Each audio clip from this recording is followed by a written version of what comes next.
राम साहब, आदरणीय मंजू चौधरी जी के समर्थन में यहाँ मंच पर मौजूद हमारी भरतपुर की युवा सांसद बहन संजना जाटव जी, मंच पर मौजूद पूर्व विधायक राधेश्याम जी शर्मा साहब, मौजूद हमारे गुजरात से यहाँ पे ऑब्जर्वर लगाए सम्मानीय यूनुस जी, मंच पर मौजूद इमरान खान जी जो कि बहुत ही पॉपुलर हैं तिजारा में, जिन्होंने महाराज जी के सामने चुनाव लड़ा था। उनको भी भाई बीजेपी वाला ने गड़बड़ करके हरा दियो, नहीं हारण वालों छोरो ना है, देख लो एक बार खड़ा हो जा भाई इमरान। ये तो जाति धर्म की लड़ाई करा के नहीं छोरो, ऐसो है ना है, बहुत काम को है, मजबूत है। हमारे मंच पर मौजूद हमारी प्रधान बहन विनोद कुमारी जी, विनय यादव जी, रिटायर्ड आईएएस, योगेश मेहता जी, महेश सोडा जी, रामकुमार जी गुजर, सरपंच धोकड़ी से पधारे हैं। भाई मेरा क्षेत्र को मामलो है और सरपंच कई दिन से यहीं पड़े हुए, एक एक गांव में जो है ना कसर छोड़ नहीं रखी। हरदान जी, जसवंत भाटी जी, विक्रम दरसू जी, सुभाष जी महम से जो कि मेरे दोस्त हैं यहाँ पे आए हैं, हमारे दैया साहब, सतपाल जी और सहरावत साहब, हमारे पुराने साथी बलराज जी और एडवोकेट तेज प्रकाश जी, सम्मानित मंच हमारी प्रधान मनीषा जी, हमारे जिला पार्षद भाई विनोद भील जी और यहाँ उपस्थित सभी बुजुर्गों, माताएं, बहनें, युवा शक्ति, प्यारे बच्चे। मैं बोल दूंगा, मन बता दे, मैं दुआ दो सो तो भाई यहीं कोई हूं। और ये हमारी सांसद जी तो रिश्तों बता रही बुआ भतीजी को, और हम तो छापड़ा में ब्याह आए एमपी साहब। अब हमारो तो रिश्तो ऐसो है कि हमने तो जी जान लगानी पड़ रही है। और सारो कुण बोलोगे पड़ो, यहां वालों भी वहां वालों भी। और हकीकत यह है, ये आप सब लोग भी जानते हैं कि एक महीने पहले बीजेपी नो कह रही कि हमारे सबसे मजबूत सीट है तो नांगल चौधरी है, और अब क्या कह रहा है, अब जो सबसे कमजोर सीट है वो नांगल चौधरी है बीजेपी की आज की तारीख। और ये उल्टा करने वाला कौन है? ये जनता है, आप सब लोग, क्योंकि आप लोगों ने तय कर लिया कि मंजू चौधरी जी, चौधरी मूलाराम जी या चौधरी फूसाराम जी। मैं चौधरी फूसाराम जी से तो नहीं मिला, पर उनका नाम, उनकी सेवा आज भी पूरा इलाका याद करता है। मैं समझता हूं हमारा एक एक वोट उनको श्रद्धांजलि होगी। यह इलाका बहुत समय से पिछड़ा रहा, हरियाणा का सबसे आखिरी का इलाका है, और ऐसे ही हम भाई राजस्थान का सबसे आखिरी वाला, तो अपनों तो मेलजोल वैसे ही है। मैं एमपी साहब से कह रहा था कि मेरा गांव यहीं से 40 किलोमीटर है, नजदीकी मामलो, 40 भी नहीं कमी। यहां से एक दलित व्यक्ति को, अब हरियाणा में सीधा सेठ चमार कहीं हमको, कि एक दलित व्यक्ति को राजस्थान का नेता प्रतिपक्ष बनाने का काम अगर कोई कर सकता है तो ये कांग्रेस ही कर सकती है। 75 साल के बाद में, तारा हरियाणा में तो हुड्डा साहब है, भूपेंद्र सिंह हुड्डा है, और वही पद राजस्थान में, मैं तो कह रहा था, मैंने कहा हम तो हारोड़ा भी 70, हरियाणा में तो टोटल ही 90 है। उन 70 का नेता मुझे बनाया है कांग्रेस ने। कितना बड़ा सम्मान इस वर्ग को दिया है कांग्रेस ने। और ये जो बीजेपी वाले कहते हैं कि संविधान को खत्म करेंगे, और कर रहे हैं भाई, कोई कसर नहीं छोड़ रहे। ये जो ईडी, इनकम टैक्स, सीबीआई आके पढ़ रही है ना, ये संविधान में थोड़ी लिख रखा था कि कांग्रेसियों के ईडी, इनकम टैक्स और सीबीआई के छापे डालना। संविधान में तो लिखा है कि जो भ्रष्टाचार करे, गलत करे, उसके डालना। और सीधा कि बीजेपी ज्वाइन कर ले, कुछ नहीं किया जब भी माफ हो जाएगा, कोई दिक्कत नहीं है। ये हालात इस देश के अंदर किसी ने पैदा किए तो इस बीजेपी ने पैदा किए। अभी मैं जिक्र कर रहा था भाई इमरान का, पूरे देश के अंदर हिंदू को मुस्लिम से लड़ाने का काम करने वाली ये बीजेपी पार्टी है। या मेरे गुर्जर समाज के भाई बैठे हैं, राजस्थान के अंदर गुर्जर समाज पे गोलियां चलाने वाली ये बीजेपी है। या जाट समाज के लोग भी बैठे होंगे, हरियाणा के अंदर जाटों को नॉन जाट से लड़ाने वाली ये बीजेपी है। या दलित समाज के लोग भी बैठे होंगे, उन दलितों को अन्य समाज से लड़ाने वाली ये बीजेपी है। आदिवासी को गैर आदिवासी से, मराठा को गैर मराठा से, कुकी को मैतेई से, सबको लड़ा दो।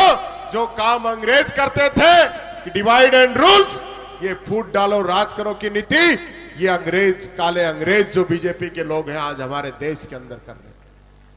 क्या हमारी व्यवस्थाएं थी, क्या हमारे रिश्ते थे, क्या हमारी परंपराएं थी, आज सब ताक पे धरी गई।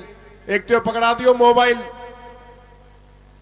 राजीव गांधी जी लेके आए थे किसी अच्छे के लिए, और इन लोगों ने यह जियो चलाई, जियो फ्री वालों नुके फ्री में कनेक्शन दांगा, कईया ने लियो, कहीं ना लियो, फिर नुका 3 महीना और फ्री दांगा। मेरा जैसा ने भी सोचो यार ले लो, तो फ्री और बढ़ा दियो, फिर नुका और फ्री देंगे। फ्री करता करता 1-1.5 साल लेगा, फिर बोला अब कोई बात नहीं, अब तो 99 रुपया दे दियो। फिर अगले महीने कहने लग गए कि 199 दे दियो, फिर कहने लग गए कि 299 दे दियो, फिर कहने लग गए 399 दे दियो। जेब अलग काट रहे हैं और आपका पूरा समय एमे रील देखने में जा रहे हो। कुछ आ रहे हो उसी, कुछ ना आ रहे हो, बस पूरा दिन हमें लगा रहो, काम धंधों सब बर्बाद। ये हालत इस बीजेपी ने कर रखी, जनता का माइंड वॉश करना चाहती है, इस प्रकार के वीडियो दिखाती है। एक वीडियो और चल रहे हैं कांग्रेस के खिलाफ हमारे ऐसीवाड़ा में, उनमें शकल दिख रही है, कौन बोल रहे हैं, जो मर्जी बना के चला देती इनकी आईटी सेल, और आपस में हमें लड़ाने का काम करती है। इनकी बातों में आने की जरूरत नहीं है। हमारी सरकार आएगी, हमारे वादे 2 लाख युवाओं को नौकरी, गरीबों को प्लाट, और प्लाट भी सूखा ना दे रहा है, 3.5 लाख रुपया मकान बनवाने का और दांगा। और बाबा तुम चिंता मत करो, पिल्सन 6000 देवागा, और बुढ़ी जीवे तो दोनों ने मिला के 12 मिलेगा। दोनों है ना, 12,000 महीना का आएगा, बहू भी घी बुरा से खिलाएंगे। हाँ कि बूढ़ा को ध्यान रखो भाई, 12,000 रुपया को मामले। और यही नहीं, ये हमारी माता बहन भी बैठी हैं, 18 साल से लेकर 60 साल तक सब बहनों के खातों में 2-2 हजार रुपया हर महीना आएंगे। यही तुमसे मांगेंगे, तुमको मांगने की जरूरत ना है। ये काम कांग्रेस करेगी। 25 लाख का इलाज, 300 यूनिट बिजली फ्री, ये दे सकी क्या? ये तो तुम्हारा खून चूसने में लग रहा है, तुमको पता ही ना है। ओपीएस देंगे, एमएसपी की गारंटी देंगे, और किसान जैसे चाहेगा वैसे करेंगे। हम वो लोग नहीं है कि हरियाणा के अंदर सबसे महत्वपूर्ण, भाई मैं तो समझू कि 3 डिपार्टमेंट हैं। एक तो युवाओं का है, वो तो सब जगह ही है, उनके लिए अग्निवीर ले आए। 17 को भर्ती, 21 में रिटायर, बीच में चले गए तो तिरंगों भी कफन पे नसीब नहीं है। परिवार को कोई मदद नहीं, कह के भैम हो तो मेरे वहां जो श्याम गंगा के पास तुम्हारी रिश्तेदारी भी होगी बिलंदी में, वो बता देंगे। वहां मीणा समाज, राजपूत समाज का बच्चा अग्निवीर में चला गया, पूरे इलाके के 10,000 लोग चले गए, कलेक्टर एसपी नहीं आया, कोई गार्ड ऑफ ऑनर नहीं हुआ, कैंटीन को कार्ड भी ना है उनको। जिस इलाके के लोग, हमारे इस इलाके के लोग पूरे देश के अंदर सबसे ज्यादा अगर सेना के अंदर है तो पूरे हिंदुस्तान में इस इलाके के लोग हैं। महेंद्रगढ़, नारनौल, अलवर, ये जो हमारा इलाका है, इस इलाके के लोग। क्या दिया हमें? अग्निवीर का आंदोलन तक नहीं करने दिया। आज अग्निवीरों को चौकीदार की नौकरी के लिए कह रहे हैं कि चौकीदार बना देंगे रिटायर होने के बाद में। अरे तुम चौकीदार को नाम ले रहा हो, चौकीदार तुम खुद भी बने थे कि मैं चौकीदार हूं। विजय माल्या, नीरव मोदी, ललित मोदी सारे देश के पैसे लेके भागे और 10 साल से ये यहीं बैठे हैं। बता दो कोई 1 रुपया भी वापस लाया हो तो। पुरानी बात याद दिलाऊं तुमको, 100 दिन में काला धन लाऊंगा, 15 लाख खाते में डालूंगा, किसान की आमदनी दुगनी करूंगा, 2 करोड़ युवाओं को रोजगार दूंगा, डीजल पेट्रोल रसोई गैस सस्ती करूंगा, आतंकवाद, भ्रष्टाचार, महंगाई को कम करूंगा, भारत को विश्व गुरु बनाऊंगा, डॉलर रुपए को बराबर करूंगा। कर दियो के? कोई स्मार्ट सिटी बनाई थी, कोई गुढ़लियां चली कि ना चली? कोई एक आधी स्मार्ट सिटी देखी कि कहीं? कुछ सड़ो सपनों इधर बड़ो दिखा दियो क्या कि समझ में ना आ रहा होके रहे। जब तो तुम भी चक्कर में आ गए 2 करोड़ की कही, जब के हाँ ना जो मेरे कलेक्टर ना है तो पटवारी तो लगी जाएगा, यही ठीक कह रहे आगा सब बाता में। हमने खूब कही, अरे हमारी भी सुन लो धनी, तुम्हारा घर कहाँ? लोग ना ना ना ना तू सही ना कह रो। आज भी ये लोग अखबार उठा के देख लो, पूरा अखबार पढ़ के देख लो, खर्ची पर्ची, आतंकवाद, कांग्रेस का भ्रष्टाचार। अरे कर तो तुम रहा हो। 13,000 करोड़ को चंदो लियो इन्हें, 13,000 करोड़। तुम मांगने जाओगे मंदिर वंदिर बनाओ तो 100 रुपया मांगने जाओगे, जब भी पता चल जाए कैसे दे लोग।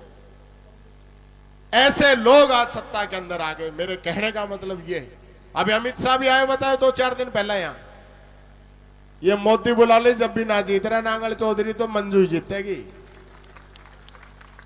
सारी पब्लिक कह रही है, एक तरफा कह रही है, सबका मन है। आप एक चीज का जरूर ध्यान रखना। राधे श्याम जी एक बात कह रहा था, वो थोड़े समझाने में गलत तरीका से कहेगा कि अब ध्यान रखने वाली बात है। हमारे सीपी जोशी जी एक वोट से रह गए। कई बार क्या है कि हम ज्यादा और कॉन्फिडेंस में रहवा, अरे जीत तो रहे हैं, 5 वोट कम डल जाएंगे, क्या फर्क पड़ रहा है? अरे धनी 200 बूथ है, 5-5 कम पड़ेगा तो 1000 गया। 5-5 भी कम पड़े तो 1000 वोट कम हो गए। और तुमने तय कर ली कि इन 200 बूथ पे हमें 10-10 वोट भी एक्स्ट्रा डलवाने हैं, लोगों को ढूंढ ढूंढ के डलवाने हैं, तो 2032 होगा। जहां मान लो 30,000 से जीत रही है तो 32 से जीत जाएगी, अपना तो फायदा ही है। तो नुकसान कहां है? इसलिए कसर मत छोड़ दियो। कसर नहीं छोड़नी है, रुखवाली भी करनी है। मैंने सुनी है बीजेपी वाला जो है पैसा वैसा बहुत बांटी चुनाव में, क्योंकि अंग्रेजों का जो मामला था ना, श्याम दाम दंड भेद, वो सारे मामले ये लोग करना जानते हैं। और इसीलिए ये काठ की हांडी बार बार चढ़ा रहे हैं। मैं आप लोगों से कहना चाहूंगा कि इन दोगले लोगों को समझो कि किस प्रकार से ये लोग हमारा खून चूस रहे हैं। मैं बात करना चाहूंगा हमारी महिला पहलवानों की, हमारी बेटियां, हमारा गौरव। जब मेडल लेके आए, जब तो मेरी बेटी मोदी फोन मिला के बात करे विनेश फोगाट से, और जब उसको जानबूझ के उसका वजन बढ़ाया गया, ये जिम्मेदारी कोच की होती है। जो पहलवान पूरे दिन रिंग के अंदर लड़ रही है, भूख नहीं लगेगी उसको, खाएगी नहीं, सोएगी नहीं, वो सारी चीजों की जिम्मेदारी कोच को। यही तो तनख्वाहों को दी नहीं, और उनको क्या क्या चीज का पैसा दे रहे हैं। जो कोच रहता है, डॉक्टर रहता है, साथ रहते हैं, उनकी जिम्मेदारी यही है कि कितना खाना है, क्या खाना है, खाने में भी क्या देना है, ये इनकी जिम्मेदारी है। नहीं, जब उसने सिल्वर तो जीत लिया था तो सिल्वर भी ना दिला पाया। क्यों भाई? क्योंकि वो हमारी बेटी थी, ये मोदी की बेटी नहीं थी, वो हमारी बेटी थी, इसलिए उसकी लड़ाई नहीं लड़ी। और जब पहलवानों के साथ जंतर मंतर पे क्या हो रहा था, किस प्रकार से हमारी बेटियों को दिल्ली पुलिस अपने पैरों से कुचल रही थी, महिला पुलिस भी नहीं थी। उस दिन ये लोग कहां चले गए थे? वो बृजभूषण सिंह, बीजेपी का नेता, बीजेपी का सांसद, जिसके ऊपर सैकड़ों मुकदमे लगे हो, जो खुद ये कहता हो कि मैंने 302 मर्डर किया हुआ है, उस आदमी की बीजेपी तरफदारी कर रही है। वो प्रसन्न रेवन्ना वहां का, आंध्र प्रदेश का, जिसकी 3000 सीडियां वायरल हुई है, मोदी जी उसके साथ उसका प्रचार कर रहे चुनाव के अंदर। ऐसे ऐसे लोग जिनको आप नसीब खड़ा नहीं करना चाहो, वो बीजेपी के अंदर बैठकर प्रचार कर रहे, मड़ाई मार रहे, पदों पे बैठे हैं, और हमें धर्म के नाम पे, जाति के नाम पे आपस में लड़ाकर, बहकाकर वोट लेकर, हमारा वोट, हमारी ताकत, उसका ये लोग गलत इस्तेमाल करते हैं। हमारे किसान जो हैं, आप सब लोग किसान परिवार से आते हैं, धरती का सीना चीरकर पूरे देश और दुनिया का पेट भरने का काम हमारा किसान करता है। तुम ये जो कैमरा वाला खड़ा, ये माइक रहा, ये टेंट रहो, ये माइक रहा, लेने चले जाओ बाजार में, जो मुंह मांगेगा वो पैसा देना पड़ेगा। आप कम की कहोगे, रुकोगे नहीं देता चला जाए, अपनी मर्जी का रेट है, और तुम फसल लेके जाओगा जबकि, तब क्या होगा?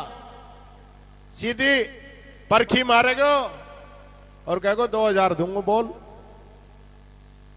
अरे मेरी फसल मैंने दिन रात तैयार की, और उसका रेट वो आदमी लगाएगा जिसमें किसान नहीं, उसका पूरा परिवार, बीवी, बच्चे, छोटे छोटे बच्चे, सब लोग लग के तैयार करते हैं। क्यों भाई? मोदी जी तो कहते थे ना कि मैं आमदनी दुगनी कर दूंगा, सारे रेट डबल हो गए। बा का बीर, जोत का बीर, और का भी, खाद का भी, डीजल का भी, और बेचन का वे का वे है। कौन सा डबल कर दिया आमदनी तेने भाई? और उसी किसान के लिए 3 काले कानून लेके आया था। वो 3 काले कानून अडानी और अंबानी को मदद करने के लिए थे।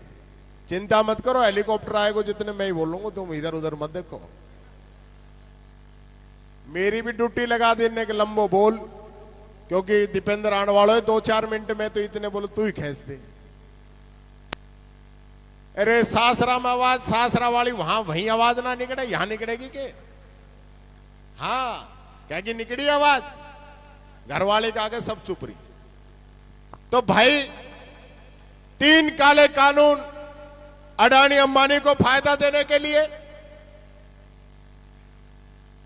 वापिस कराने के लिए 1000 किसानों की जान गई है, 1000 की, और 1 साल लगी है।